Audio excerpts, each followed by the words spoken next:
सवाल ये पूछा गया है कुर्बानी के जानवर के मुतालिक कि ज़िबा करते वक्त अगर जानवर उछला कूदा या उसने ज़ोर लगाया तो उसके अंदर कोई ऐब पैदा हो गया जो कुर्बानी के माने था, तो क्या ऐसे ऐब के साथ उस जानवर की जो ज़िबा करते वक्त उछला कूदा या दौड़ा भागा उसकी कुर्बानी होगी या नहीं होगी? तो जवाबन अर्ज़ ये कि अगर तो ऐब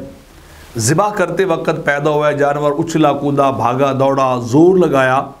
उसके अंदर कोई ऐब पैदा हो गया, तो वो ऐब कुर्बानी के लिए नुकसानदेह नहीं है, बल्कि उसी ऐब के साथ उसकी कुर्बानी हो जाएगी। इसी तरह अगर जानवर भाग जाता है, उसको ऐब लग जाता है, तो जल्दी उसको फ़ौरन पकड़ कर जितना जल्दी मुमकिन हो सके उसे लाया जाए और ज़िबा कर दी जाए, तो ऐसी सूरत में भी कुर्बानी हो जाएगी। हाँ, अगर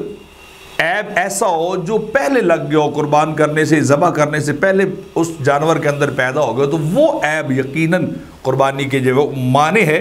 दुर्र मुख्तार में है कि ज़िबा करते वक्त जानवर के तड़पने की वजह से ऐब पैदा हुआ तो वो मुज़र नहीं है। इस तरह अलामा शामी ने आगे और भी लिखा है कि अगर जानवर जो है वो इस हालत में ऐबदार हो गया जब उसको ज़बह कर रहे हैं, या वो रस्सी तोड़वा के छूट कर भाग गया और फिर उसको फ़ौरन पकड़ लिया और ज़िबा कर दिया, तो तब भी उसकी कुर्बानी जायज़ है। और इस तरह बहार शरीयत के वक्त भी, बहार शरीयत के अंदर भी ये लिखा हुआ है कि कुर्बानी करते वक्त जानवर उछला कूदा